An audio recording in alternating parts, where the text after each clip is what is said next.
Hello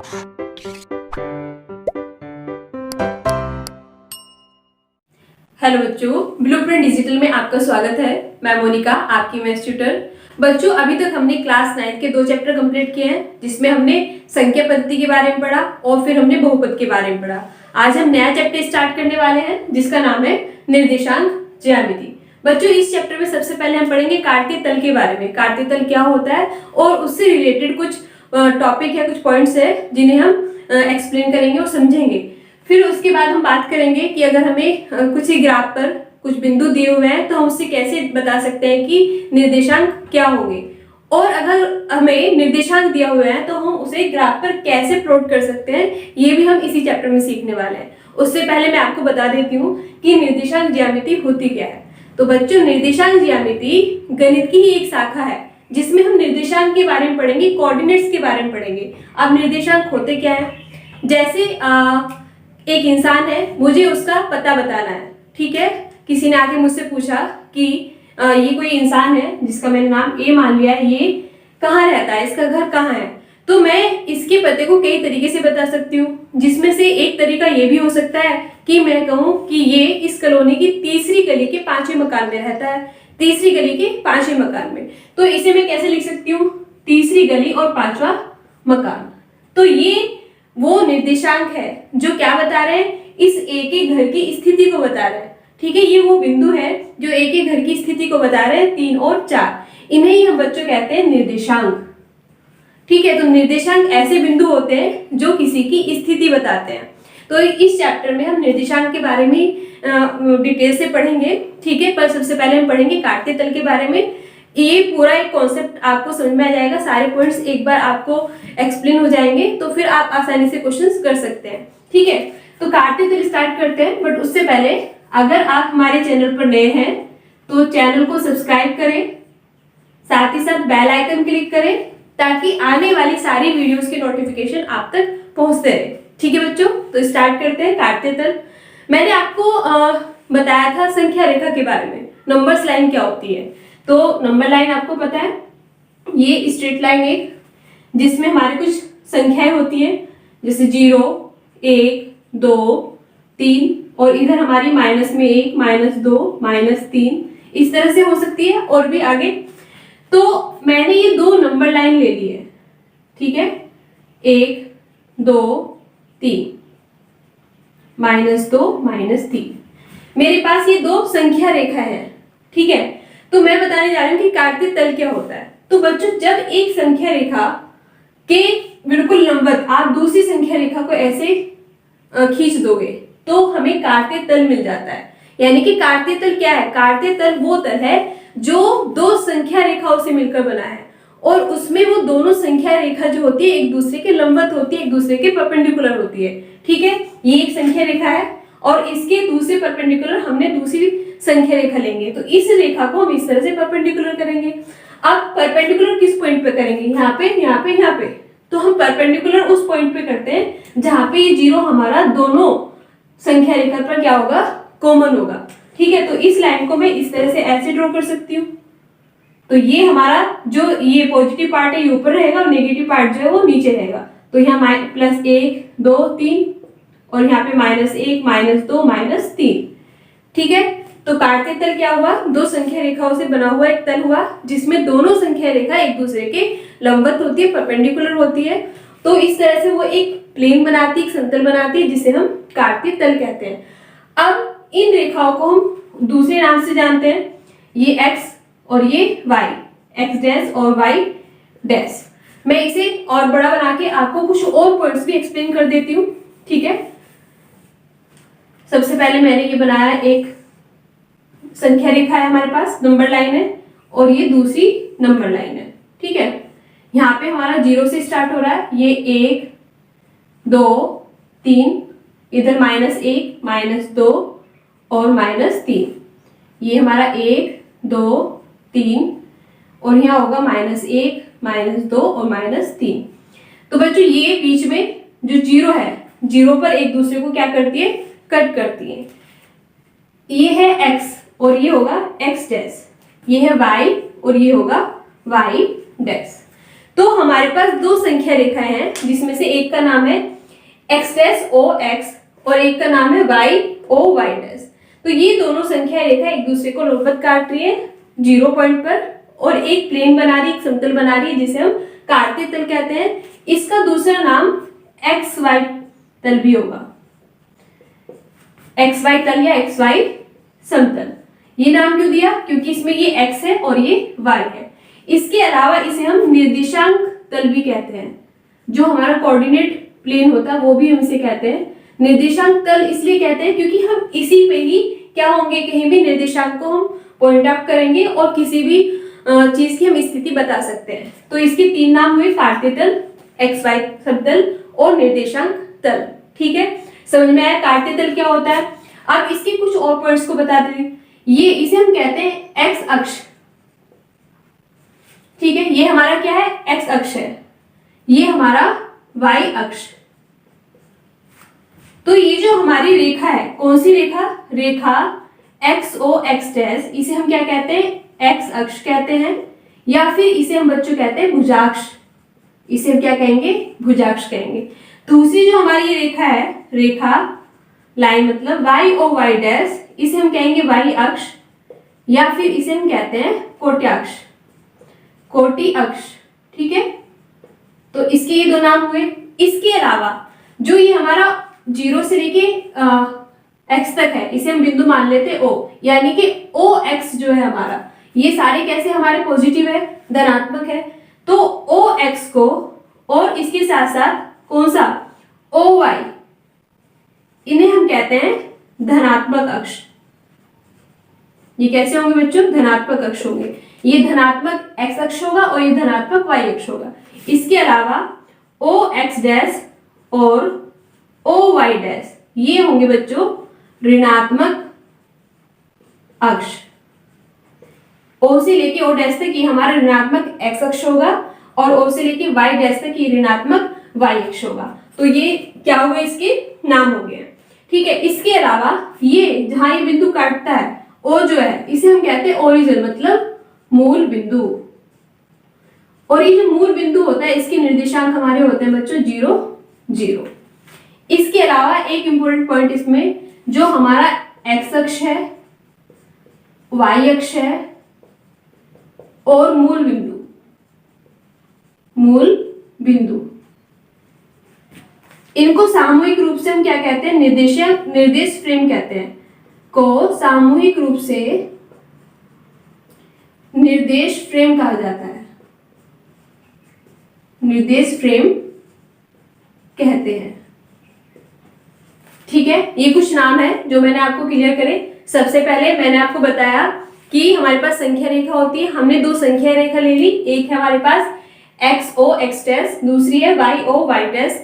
ये दोनों संख्या रेखाएं एक दूसरे को परपेंडिकुलर लंबवत काटती हैं और ये एक कॉमन पॉइंट पर 0 पर एक दूसरे को काटती है। 0 इसे हम कहते हैं मूल बिंदु। यहाँ पे हमारे जो निर्देशांक होते हैं वो XY होते हैं। अभी मैं निर्देशांक को और एक्सप्लेन करूंगी। ठीक है, और ये इधर ये पॉजिटिव है, ये भी पॉजिटिव है, तो OX और OY को हम धनात्मक अक्ष कहते हैं। इन दोनों को OX डैश और OY डैश को हम ऋणात्मक अक्ष कहते हैं। इसके अलावा x अक्ष, y अक्ष और मूल बिंदु, इन तीनों को हम सामूहिक रूप से एक नाम से जानते हैं, जिसे हम कहते हैं निर्देश फ्रेम। ये जो काटते तल है, इसका दूसरा नाम है XY समतल और तीसरा नाम है इसका निर्देशांक तल। बच्चों अब मैं आपको दोबारा से बताती हूँ, निर्देशांक को हम और पढ़ते हैं।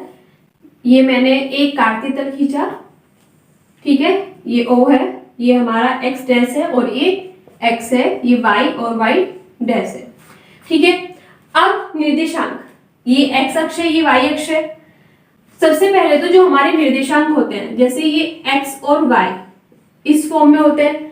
जो सबसे पहले होता है, अगर मैं ऐसे लिखूं कि 2 और 3 ये निर्देशांक है मेरे पास, जो सबसे पहले होगा वो हमेशा x मतलब x होगा, y नहीं होगा, और दूसरा जो होगा वो y होगा। ठीक है, इसे हम कहते हैं ये क्रमित युग्म है। कैसा है ये? क्रमित, ऑर्डर्ड पेयर, क्रमित युग्म में होते हैं कभी। ठीक है, ये जो हमारे निर्देशांक होते हैं ये क्या होते हैं? क्रमित युग्म में होते हैं, मतलब ऑर्डर पेयर में होते हैं। इसमें पहला x होता है और दूसरा y होता है। मतलब अगर मैं ऐसे लिखूं तो ये क्या होगा, ये कभी भी बराबर नहीं होगा। मतलब मैं 2 3 निर्देशांक को अगर ग्राफ में दिखाऊंगी तो उसकी स्थिति, और 3 और 2 को दिखाऊंगी तो उसकी स्थिति, दोनों कैसी होंगी, अलग अलग होगी। एक बिंदु इनकी स्थिति नहीं होगी, ठीक है। तो ये कभी भी आपस में बराबर नहीं होते। बराबर कब हो सकते हैं, जब दोनों ही निर्देशांक एक हो, भाई x भी 2 है और y भी 2 है, या x 3 है y भी 3 है, तो तब ये इनकी स्थिति एक ही होगी, तब ये बराबर हो सकते हैं। लेकिन अगर अलग अलग है तो ये बराबर नहीं हो सकते। ये एक ऑर्डर्ड पेयर्ड होते हैं, ठीक है, क्रमित युग्म होते हैं। अब इसके अलावा इसमें जो हमारा x अक्ष होता है, अगर कोई हमारा x अक्ष है, हम x अक्ष के निर्देशांक निकाल रहे हैं कि मैंने भाई एक निर्देशांक लिया जैसे a और 0, तो ये क्या है, हमारा x अक्ष है। तो x अक्ष पर तो हम क्या चलेंगे, a 0 चलेंगे, लेकिन y तो यहाँ पे 0 है, ठीक है। तो क्या होता है, अगर हमें सिर्फ ये कहा जाए कि x अक्ष पर, x अक्ष के निर्देशांक क्या होंगे, तो x अक्ष पर निर्देशांक x का तो मान होगा, लेकिन वह y जो होता है वो हमेशा 0 होता है, ठीक है। तो x अक्ष पर y बराबर हमेशा क्या होता है, 0 होता है। इसी तरह से y अक्ष पर x बराबर क्या होता है, 0 होता है, ठीक है। अगर हम बिल्कुल अक्ष की बात कर रहे हैं तो x की वैल्यू तो हम यहाँ पे कहीं लिख सकते हैं, लेकिन y यहाँ पे 0 होगा। जब y पे करेंगे तो y को हम कहीं भी पॉइंट आउट कर सकते हैं, लेकिन x जो है वहां पे 0 होगा। ओरिजिन के निर्देशांक क्या होते हैं, मूल बिंदु के, वो 0 0 होते हैं, ठीक है, 0 0 होते हैं हमेशा। तो ये हमारा निर्देशांक के बारे में था। अब मैं बताती हूँ आपको कि इन निर्देशांक को हम कैसे ग्राफ पर प्लॉट कर सकते हैं। तो सबसे पहले, उससे पहले मैं आपको बताती हूँ कि जो हमारी कार्तीय तल होता है, कार्तीय तल में जो हमारी 2 संख्या रेखा है, ये एक दूसरे को जब इस तरह से लंबवत काटती है तो 4 पार्ट में डिवाइड करती है, 1 2 3 4। तो इन 4 पार्ट को हम किसी नाम से जानते हैं, इन्हें हम कहते हैं चतुर्थांश, ठीक है, क्वाड्रेंट होते हैं, इन्हें हम चतुर्थांश कहते हैं। तो ये इसकी जो काउंटिंग होती है हमारी एंटी क्लॉकवाइज होती है, यानी कि ये जो होगा वो हमारा क्या होगा, प्रथम चतुर्थांश होगा, ठीक है। ये हमारा क्या होगा बच्चों, प्रथम चतुर्थांश होगा। फिर ये होगा हमारा द्वितीय चतुर्थांश, ये होगा तृतीय चतुर्थांश, और ये होगा चतुर्थ चतुर्थांश।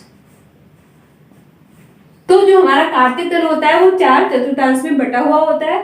अब इनके आधार पर हम बता सकते हैं कि जो हमारे निर्देशांक होते हैं, ठीक है, कि कौन से निर्देशांक हमारे कौन से पार्ट में जाएंगे, यानी कि जब हम उन्हें पॉइंट आउट करेंगे तो इस पार्ट में करेंगे, इसमें करेंगे, इसमें या इसमें करेंगे।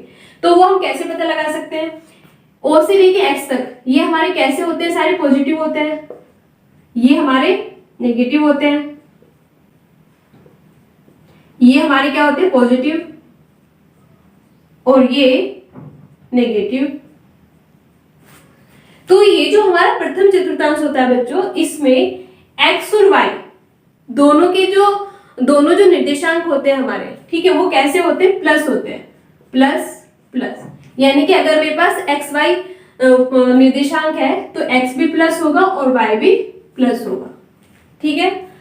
अब दूसरे में, इसमें हमारा x तो माइनस में है और y जो है वो प्लस में है, तो इसमें x माइनस में होगा और y प्लस में होगा, यानी कि -x और +y। तीसरे में हमारे ये भी माइनस में और ये भी माइनस में, यानी कि x और y दोनों क्या होंगे, माइनस में होंगे, तो -x और -y। अब इस चतुर्थांश में क्या होगा, यहाँ हमारा x तो पॉजिटिव है, प्लस में है, लेकिन ये नेगेटिव है y, तो x तो प्लस होगा और y माइनस होगा, यानी कि x और -y। तो अगर इस तरह से हमें कोई निर्देशांक दिए हुए हैं तो हम बता सकते हैं कि वो कौन से चतुर्थांश में होंगे, ठीक है। सिर्फ साइन देखकर हमें वहां प्लॉट करने की जरूरत नहीं है, अगर हमें पता है उनके पहले साइन दिया हुआ।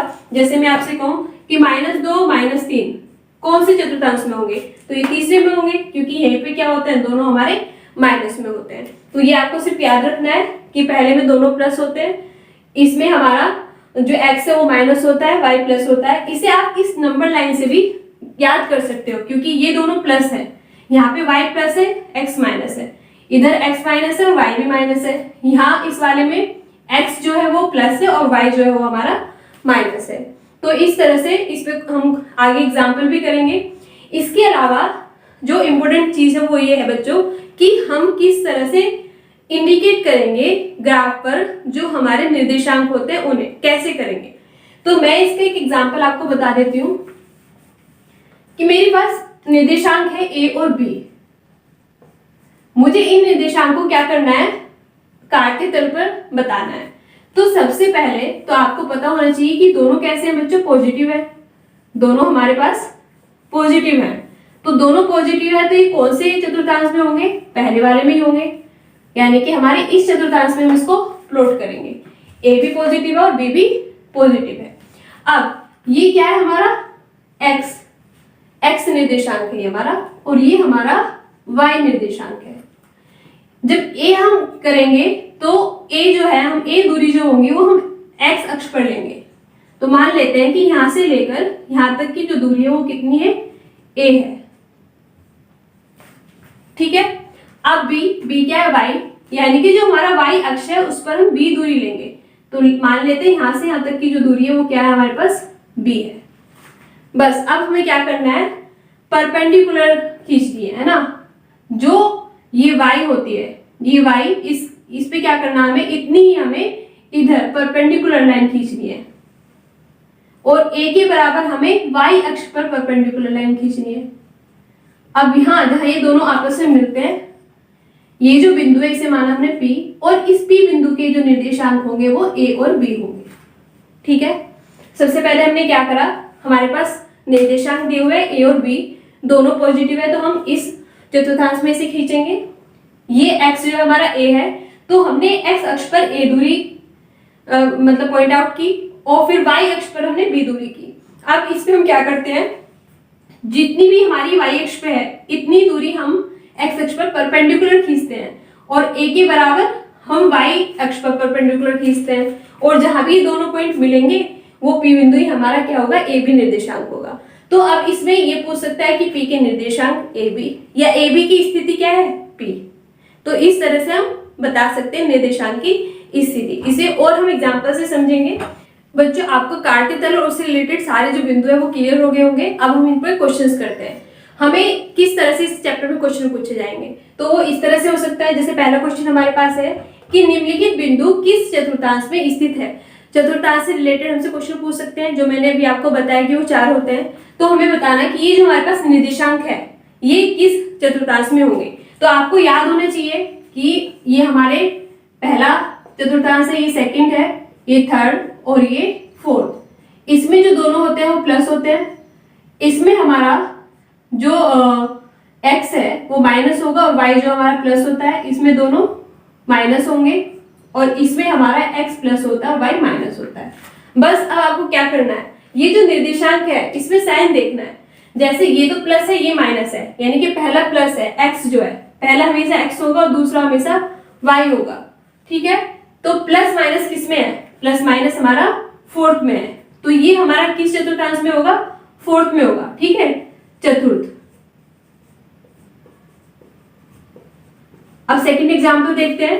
ये -5 -4 दोनों माइनस है, x भी और y भी, तो दोनों माइनस किस में होते हैं, थर्ड में। तो ये हमारा तृतीय चतुर्थांश में होगा। ठीक है, तृतीय चतुर्थांश इसका आंसर होगा।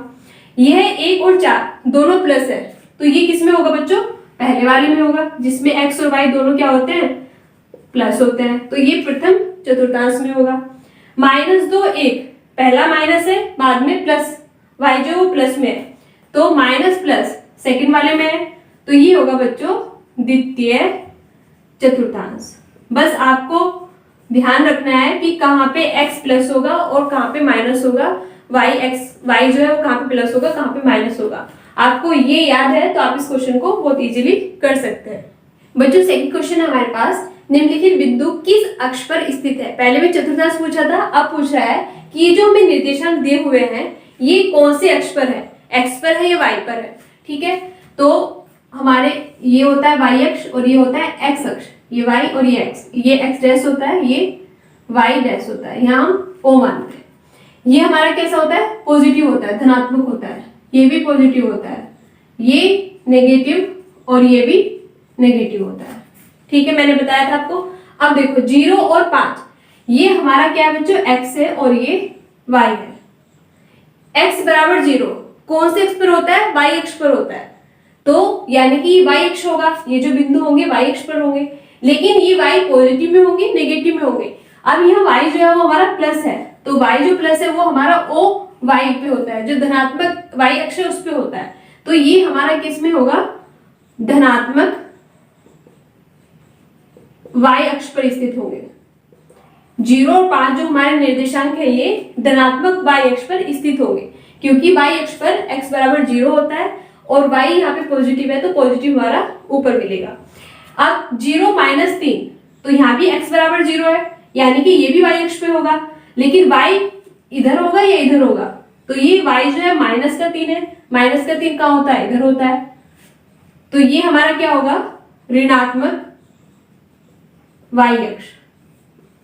ये निर्देशांक हमारे ऋणात्मक y अक्ष पर स्थित होंगे। अब 2 और 0, ये x है और ये y है, यानी कि यहाँ पे y बराबर 0 मिल रहा है। y बराबर 0 कहाँ होता है, x अक्ष पर होता है।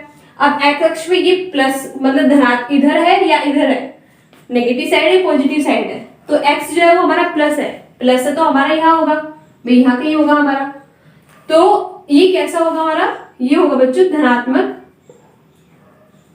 x अक्ष। ये जो हमारे निर्देशांक है ये धनात्मक x अक्ष पर स्थित होंगे।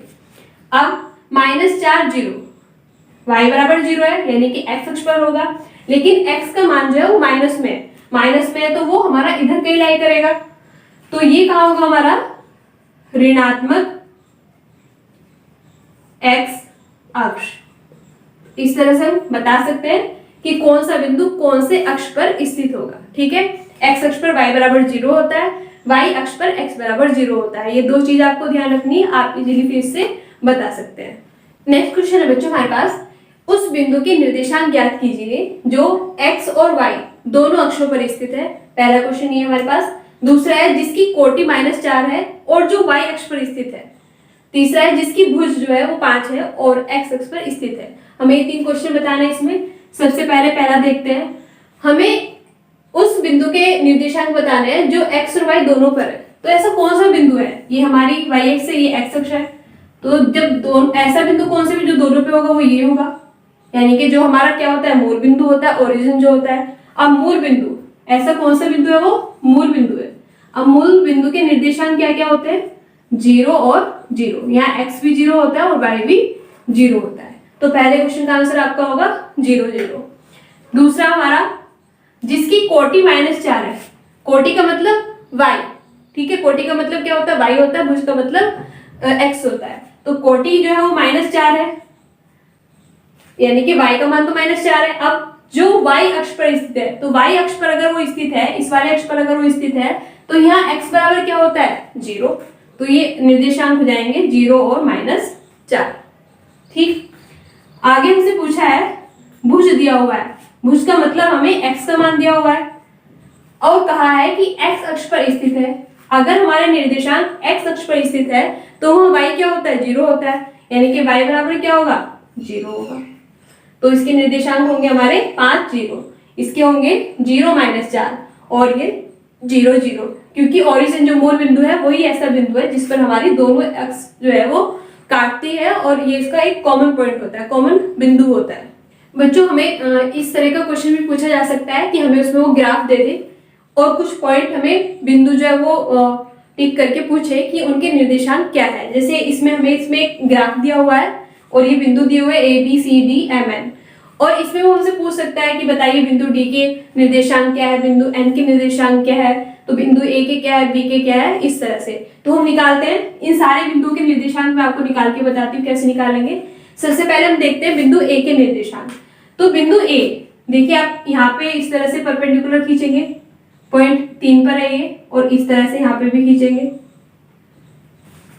तो इसके निर्देशांक क्या होंगे, ये x है और ये y है, तो पहले हम इसे लिखेंगे, तो ये होगा -2 और फिर y का -3।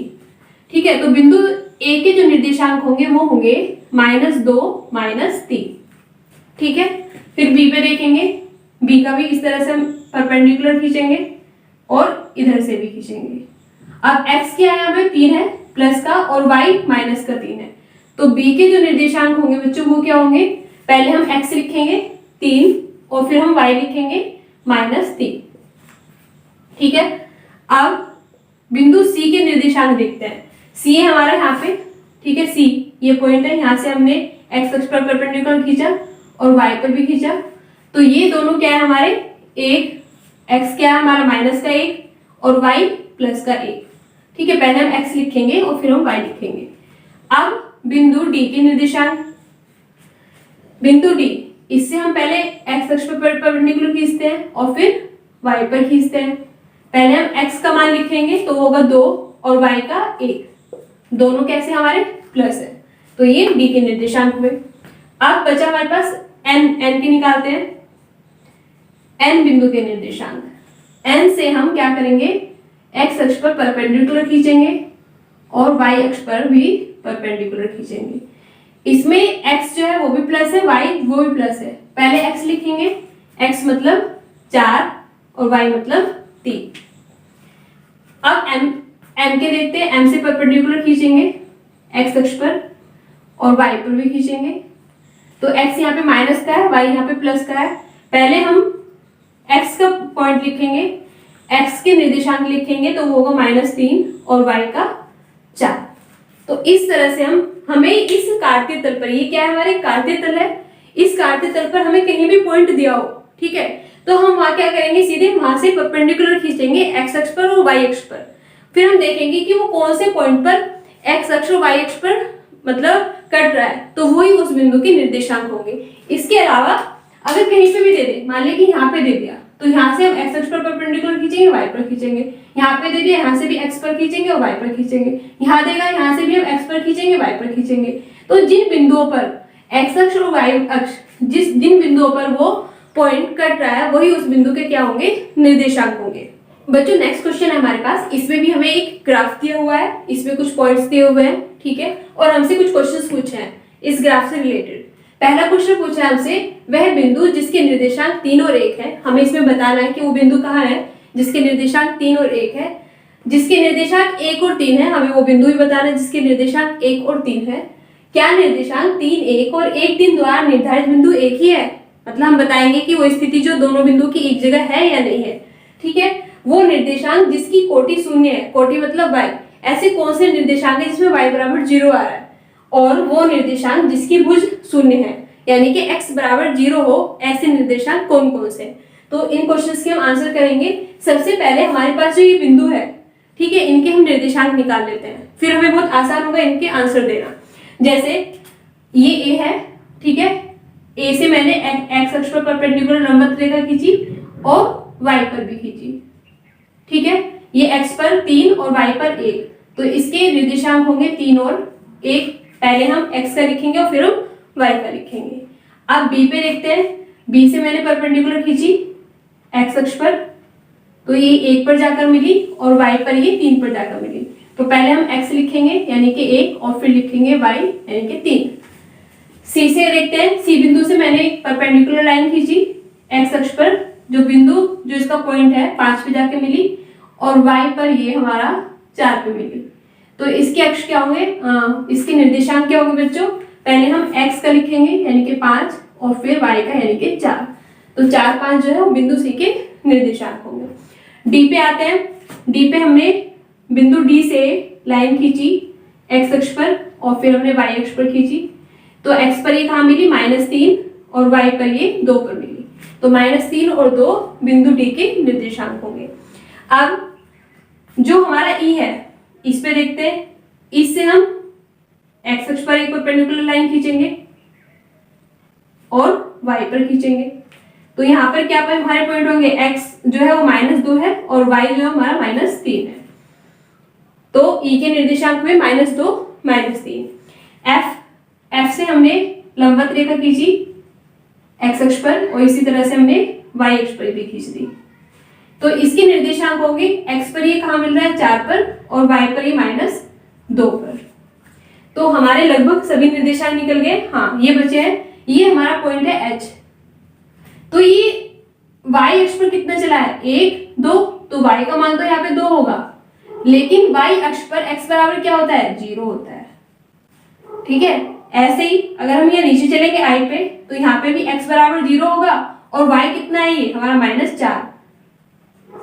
इसी तरह से अगर हम x अक्ष पर देखेंगे, x अक्ष पर हमारा कौन सा बिंदु है, एक बिंदु f है, तो f पे y तो हमारा 0 होगा और x कितना है, 1 2 -2, तो -2 और 0। और यहाँ पे देखते हैं, ये हमारा पॉइंट G है, तो यहाँ पे y तो 0 होगा और x कितना होगा, +2, तो ये हो जाएगा 2 और 0। अब हमने इस ग्राफ पे जितने भी हमें बिंदु दिए थे सबके हमने क्या निकाल लिया बच्चों, निर्देशांक निकाल दिए। अब हम क्वेश्चन करते हैं, वह बिंदु जिसके निर्देशांक 3 और 1 है, 3 और 1 बिंदु A का है, तो इसका आंसर क्या होगा, A। वो बिंदु कौन सा है, वो बिंदु A है जिसके निर्देशांक 3 और 1 है। जिसके निर्देशांक 1 और 3 है, ऐसा कौन सा बिंदु है जिसके निर्देशांक 1 और 3 है, 1 और 3 किसके, बिंदु B के, तो इसका आंसर होगा B, बिंदु B। थर्ड हमसे पूछा है, क्या 3 और 1 या 1 और 3 द्वारा निर्धारित बिंदु एक ही है।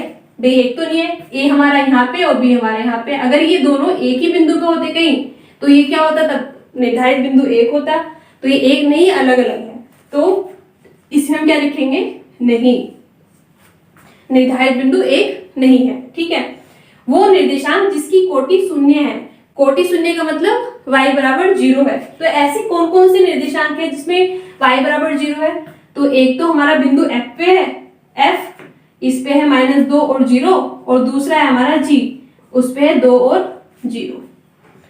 वो निर्देशांक जिसकी भुज शून्य है, भुज मतलब x बराबर 0 है, तो x एक तो हमारा पॉइंट जो बिंदु h है वहां पे 0 है और दूसरा I पर 0 है, तो ये होगा 0 - 4।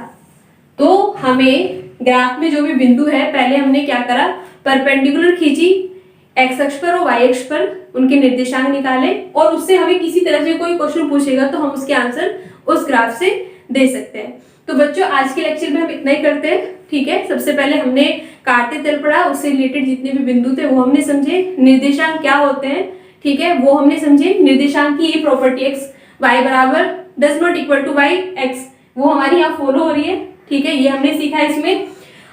इस चैप्टर से और भी जो इंपॉर्टेंट क्वेश्चंस होंगे वो हम करेंगे अपने नेक्स्ट लेक्चर में। अगर आपके कोई भी डाउट है तो आप कमेंट करके पूछ सकते हैं।